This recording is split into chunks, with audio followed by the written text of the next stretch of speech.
انا تكنو، ودي حاجة كنت لازم اقولها. النهاردة جاي لكم في موضوع جديد، موضوع الا وهو لو معاك 5000 جنيه تحب هتبدأ من جديد، فهتبدأ مشروع ايه؟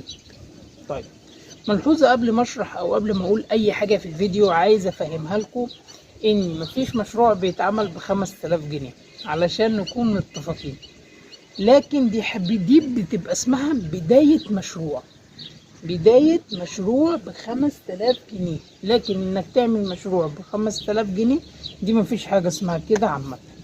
تمام، يلا بينا ندخل في الفيديو. لو انت معاك 5000 جنيه وعايز تعمل مشروع او بداية مشروع، هتختار ايه او هتختار طائر ايه؟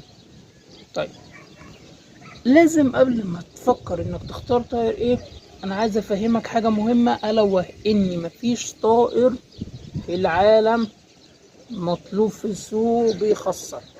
يعني مثلا عندك الديك رومي مطلوب يبقى ما بيخسرش، السمان مطلوب لكن ما بيخسرش، الحمام، الفراخ، الكلام ده كله. لكن ايه المشكلة او ايه الحاجة اللي انت ممكن تقابلها تخسرك؟ التسويق، انك مثلا ما تعرفش تسوق. يعني انا ساعات في حاجات ما بعرفش اسوقها، مش هقول لكم انا في كل حاجه بعرف اسوقها، لا، في حاجات كتير جدا ما بعرفش اسوقها. تمام، فانا هنا بكلمكم ان اهم حاجه التسويق، دي رقم واحد، التسويق قبل ما نتكلم في اي حاجه. طيب، نخش في المرحله التانية، الا وهي ايه بقى؟ الا وهي المهم.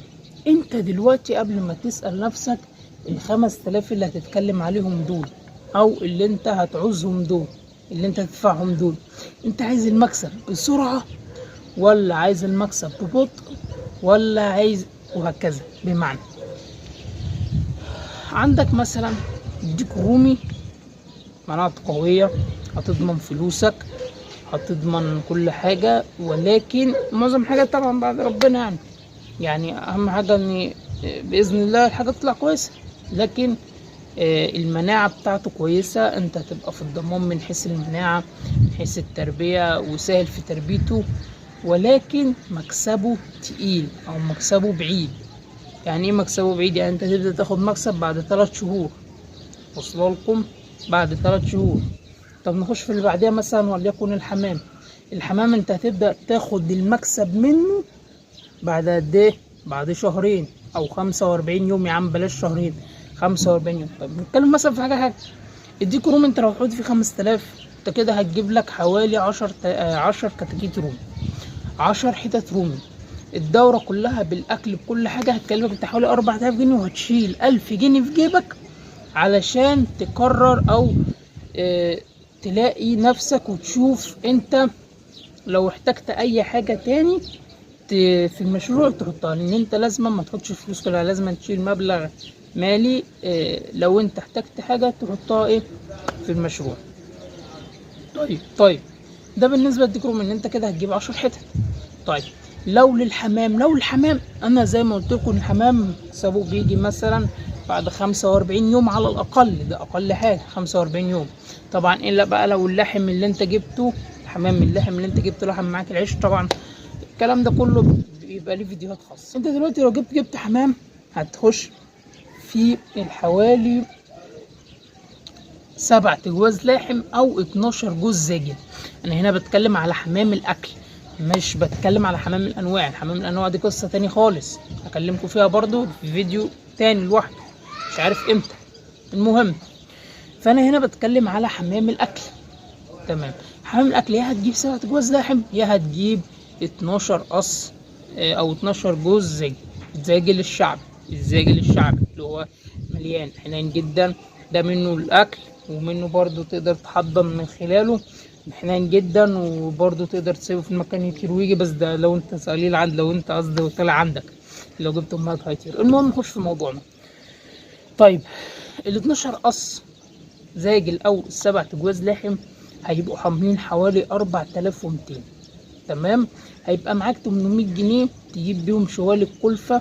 تمام، وتجيب بيهم ادويتك. يعني مثلا الشوال ممكن يدخله في 550. تمام، وتجيب او قول 500 ايا كان، وتجيب ب 300 جنيه او ب 200 جنيه الادويه والحاجات اللي هتستخدمها كلها. كده انت ضمنت ان فلوسك حطيتها لغايه اما تاخد المكسب، او لغايه اما تنتج زغليل وتبدا تبيع. تمام. كل ده اللي انا بتكلم فيه خد بالك مكسبه بيبقى قليل زي ما قلت لك، ان كل حاجه بتكسب. تمام. بس انت بتحط 5000، دي مش حاجه، دي مش بدايه مشروع، دي بدايه، دي مش ده مش بتعمل مشروع، لا دي بدايه نقطه من اول مشروع، بدايه نقطه من اول مشروع. فانت عشان كده المكسب بيبقى قليل، خلي بالك من الكلام ده. طيب ندخل في الحاجه اللي انا ارجحها. لو انت معاك 5000 جنيه، لو انت معاك 5000 جنيه وعايز تشتغل في حاجه مضمونه، بس طبعا انا بتكلم هنا في ان حته السوق لازم تكون بتعرف تسوق. طيب مضمونه، يبقى السمان. ليه؟ السمان مكسبه سريع، مناعته كويس، اي نعم في اول 10 ايام مناعته استغفر الله العظيم عايزه تربيه خاصه، ولكن مناعته كويسه بعد ال10 ايام، وغير كده سهل التربيه من حيث التزاماته. تمام.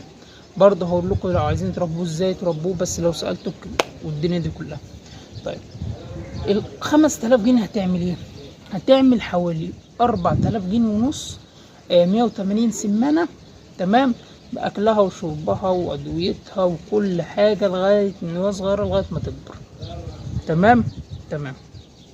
وهيتبقى معاك 500 جنيه عشان لو احتجت اي حاجه تجيبها، لو احتجت اي حاجه تجيبها بعد مشروع كده. طيب 180 سمانه هيكبروا معاك. تمام. هتبدا ان انت مثلا وليكن تفرز الذكوره وتفرز النتايات، وليكن هتسيب 100 نتايه، ده يا رب اصلا يتكون 100 نتايه من 180، وتطلع مثلا على كل 4 نتايات ذكر، هيبقى وليكن عندك 50 100 يعني 40 ذكر. تمام. 140 هيبقى 40 حته. قول مثلا ماتوا 5. تمام. يعني هيبقى 35 حته، وانت كل 34 هتبيع 17 جوز، هتحط الفلوس في جيبك على 500. تمام. وهتبدا بقى تجيب اكل عشان يبيدوا، عشان يعني جهزهم البيض. هيبقى معاك اول مشروع اللي هو 100 نتايه، دي تقدر تبتدي بمشروع حلو، ان هما 100 نتايه هيجيبوا لك بتاع حوالي من 600 ل 700 بيضه في الاسبوع، فدي حاجه كويسه مش وحشه. تقدر تبيع بيض مخصب، تقدر تبيع اسمه ده اللهم صل على النبي كتاكيت تحطهم في اسا، وتقدر تبيع كتاكيت. والحاجات دي بتبقى مطلوبه لو بتعرف تسوق، واصله لك، مطلوبه لو بتعرف تسوق. السمان لو هتجيبه للعلم، البيور مطلوب ولكن مش اي حد تشتري من عنده بيور، الناس مطلوب بالبيور بس الاحجام الكويسه. تمام.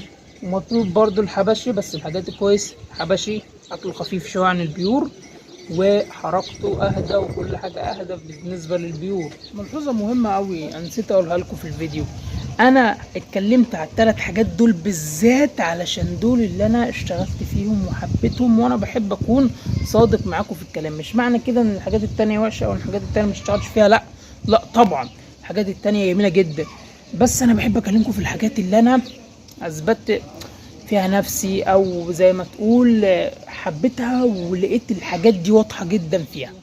تمام. انا بوعدكم ان الفيديو يبقى صادق اهم من هو يبقى كامل. والسلام عليكم ورحمه الله وبركاته. سلام.